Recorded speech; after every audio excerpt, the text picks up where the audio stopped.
Welcome back to That's English. I'm Samantha. The name's Suchet. Kieran Suchet. Kieran, why do you sound like James Bond? Because today's documentary is about spies and espionage, and James Bond is Britain's most famous spy. OK. Well, spies are also known as secret agents, and they work for the Secret Service, also called the Intelligence Service. See if you can answer this question. How did espionage develop during World War II, and what happened at Bletchley Park? During the filming of James Bond, the producers asked to film outside MI6 spy headquarters in London. The government agreed. They said that James Bond had done so much for his country, it was the least Britain could do. 007 may be the most famous spy in the British Secret Service, but he is, of course, fictitious. Far more fascinating are the real spies, whose daring missions have been just as dangerous as James Bond's.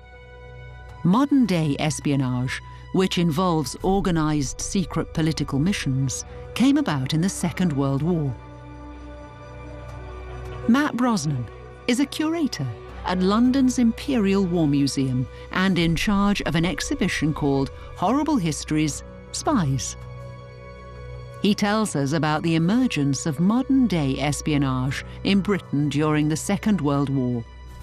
The spy network in the Second World War began as soon as the war began, really. There were intelligence organisations like MI5 and MI6 that were already functioning in peacetime, and this was supplemented by the creation of new organisations like the Special Operations Executive, which was intended to drop secret agents behind enemy lines in occupied countries.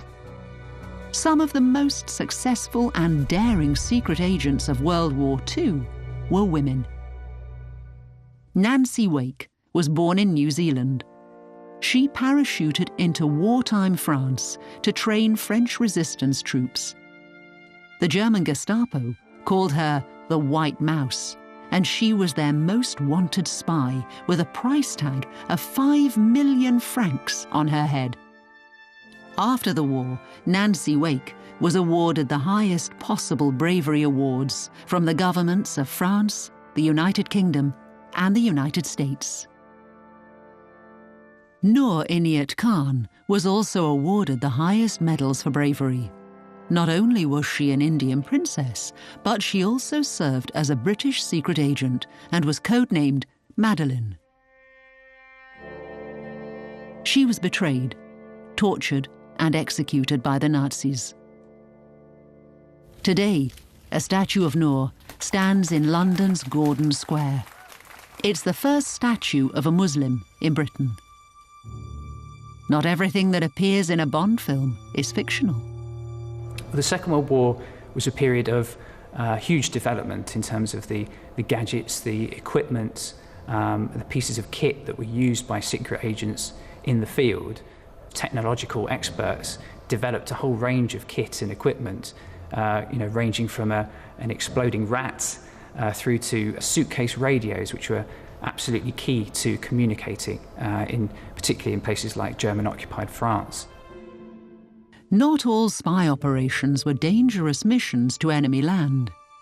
One of the key espionage successes of the Second World War was the code-breaking work carried out by a brilliant team at Bletchley Park in Bedfordshire.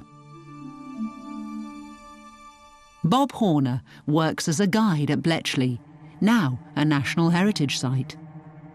The way that intelligence gathering changed during the Second World War was, I think, really down to the fact that Bletchley Park became what I call an espionage factory. So rather than dealing with small individual pieces of information from a spy, and they still had spies, what they were doing was that they were breaking messages daily on an industrial scale. And a figure that we always like quoting is roughly 2,000 messages a day. It was a phenomenal number of messages. Intercepting messages helped the Allied forces win the Second World War. This type of cipher spying has led to modern espionage where today's spies work at a keyboard rather than behind enemy lines. Well, I never knew that spies used exploding rats. Let's take a look at the question. How did espionage develop during World War II, and what happened at Bletchley Park? The Second World War was a period of huge development in terms of the gadgets, the equipment, the pieces of kit that were used by secret agents in the field. So rather than dealing with small individual pieces of information from a spy, and they still had spies, what they were doing was that they were breaking messages daily on an industrial scale. New gadgets and equipment were developed for secret agents, and at Bletchley Park they were breaking messages, or code breaking. These days, the press often reveals secrets when it's in the public's interest to know. We asked our international friends, what are some of your country's guilty secrets that have been revealed by the press? Most recently, I would say the case of Edward Snowden, who leaked a lot of the National Security Agency's spy programs through the press. So that revealed that America had access to people's information without warrants. One guilty secret is the fact that during the apartheid era, South Africa tried to buy nuclear weapons from Israel. Well, probably the biggest sort of scandal that was sort of revealed by the media was obviously to do with the sex abuse scandal in the church. And that was actually, it wasn't just one incident, obviously it was, hundreds of cases. Is that in the 70s, when the Prime Minister, Michael Manley, had some very socialist ideals, America didn't like it, and the CIA had a secret base in Jamaica where they used to run guns to help sow political unrest, and it's a well-known secret. Guilty secrets that have come out in the press recently have been about the members of Parliament that have been claiming money from their expenses for their own luxury items. That was revealed by the media, and as a result, some of them have actually gone to prison. I remember reading about the politicians in England abusing their finances. And the case of Edward Snowden was in the news for months. Who needs the Secret Service when you have journalists? Let's find out what Aidan's up to in That's Island. Today, he's in the Boyne Valley, visiting the prehistoric passage tombs. There are plenty of secrets there. As you watch, answer this question. What things do we not know about the prehistoric site?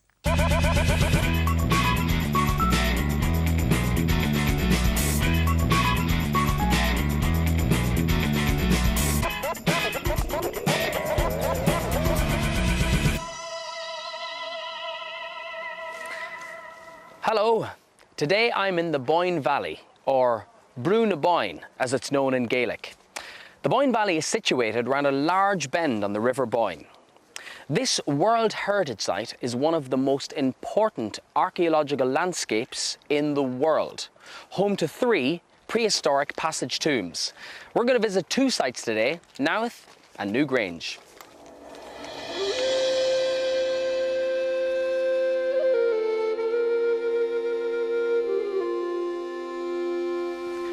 This is Nath. It consists of 1 large mound and 18 satellite tombs.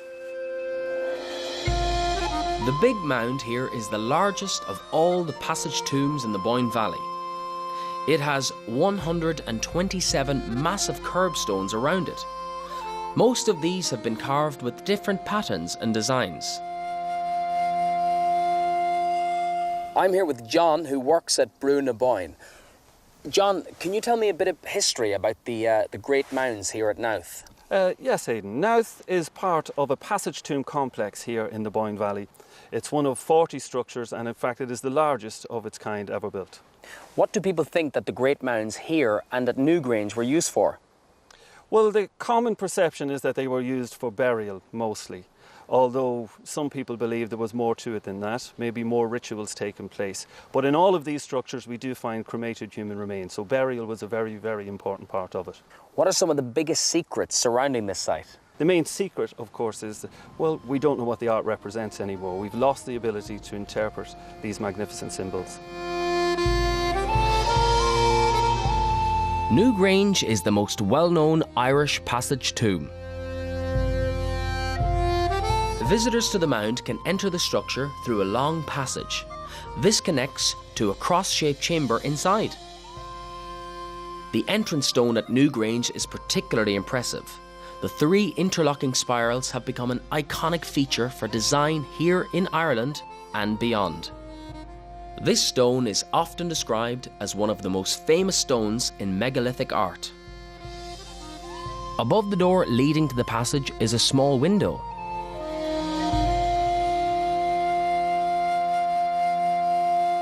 This is the Newgrange Passage Tomb.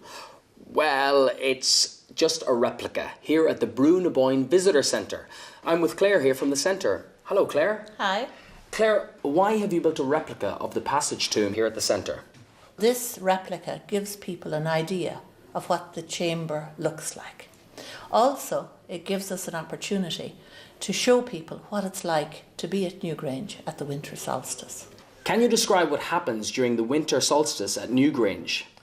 Newgrange was built 5,000 years ago, and the people who built the monument aligned it so that sun can shine inside the chamber at dawn on the shortest days of the year.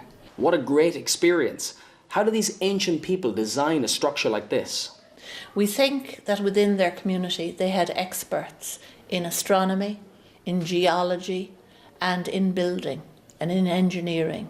And all those people working together, not in their spare time, but full time on the monuments, along with the rest of the community, built these wonderful monuments.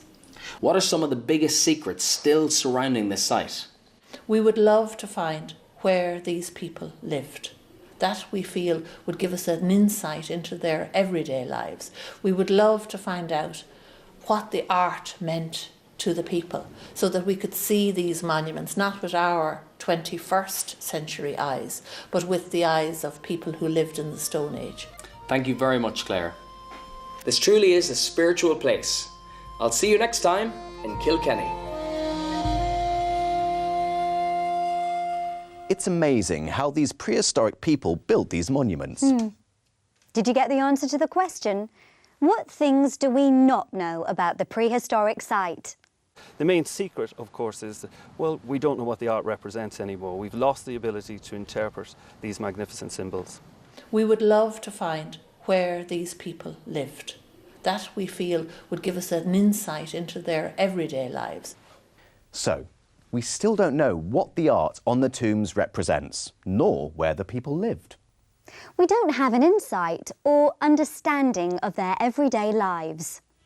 Well, that's all we've got time for today. See you next time. Bye. Bye-bye.